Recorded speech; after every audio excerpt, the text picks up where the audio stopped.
In the frozen forests of the north, there's an old secret that most people never learn. Wolves don't hunt alone. They have a partner. One that doesn't run on four legs, but flies on two wings. This is the true, almost unbelievable story of a friendship between a wolf and a bird, and how it saved both their lives. Meet a young grey wolf, barely 2 years old, the smallest and quietest member of her pack. She isn't the strongest hunter, and she isn't the pack leader. But she has something none of the others have: patience and an open mind. High above her, riding the wind between the pines, is a raven, black as coal, sharp-eyed, and far smarter than most people realize. Ravens have lived alongside wolves for thousands of years, watching them, learning the language of howls and body movements, and following them wherever they go. It's late autumn, and the first frost has settled over the valley. Food is getting harder to find. The wolf pack spreads out to search, and our young wolf wanders farther than she should, deep into unfamiliar territory. She's tired, hungry, and for the first time in her life, completely alone. Above her, a lone raven circles slowly, watching her stumble through the undergrowth. Most animals would ignore a lost, hungry predator. This raven does something else. It calls out 3 sharp, deliberate croaks, and begins flying in slow circles above a ridge in the distance. The wolf doesn't understand at first. She's never traveled with a bird before. But something about the call feels different. Not threatening, almost like an invitation. Curious and out of options, she begins to follow. The raven glides ahead, waits, circles back, calls again, leading her step by step toward the ridge. It's a strange kind of trust, built between two creatures that share no language except patience.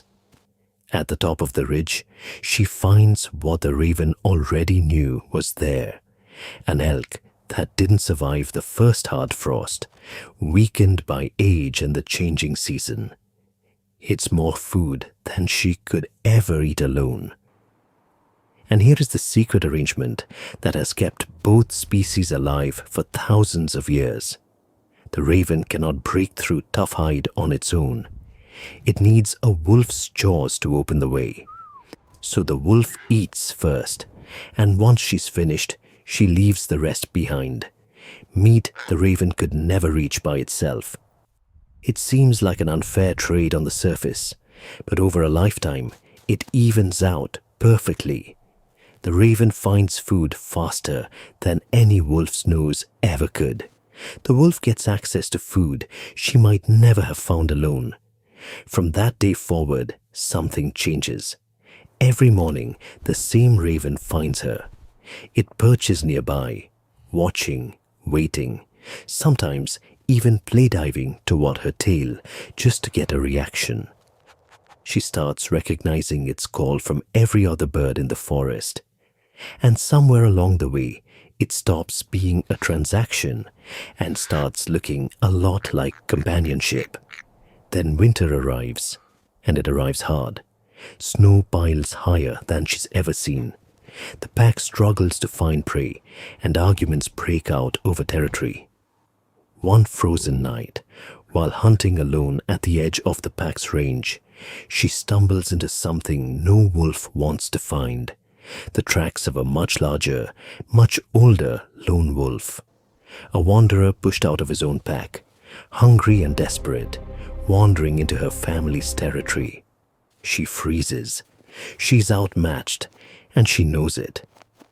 Above her, the raven sees it too. And instead of flying away to safety, it does something almost impossible for a bird its size.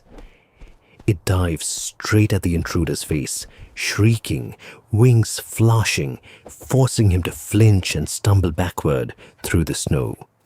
It's only seconds, but seconds are enough. She uses the distraction to bolt. Cutting through thick brush, the larger wolf can't follow as fast and makes it back to the safety of her pack's howls in the distance. The intruder, confused and outnumbered by the noise, eventually turns and retreats into the storm. She doesn't know it yet, but that raven just saved her life, receiving nothing for it, expecting nothing back. The seasons turn again, spring arrives, and with it, new life. The pack has pups now, tiny and clumsy, tumbling over each other outside the den.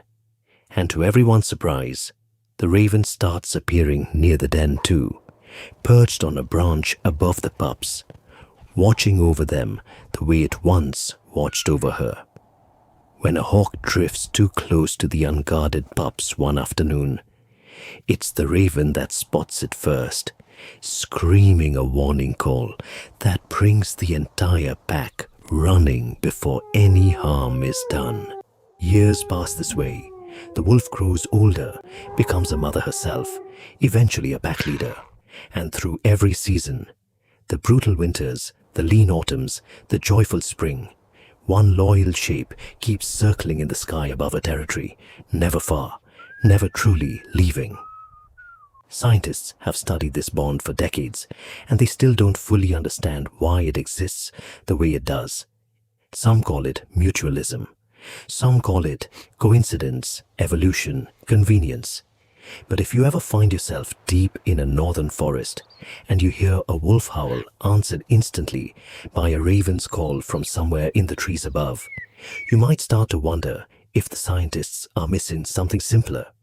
Maybe in a world built on survival, the rarest thing of all is a friendship that asks for nothing in return. If this story moved you, subscribe to Wild Survival Diaries and tell us in the comments, which two animals should we tell a story about next?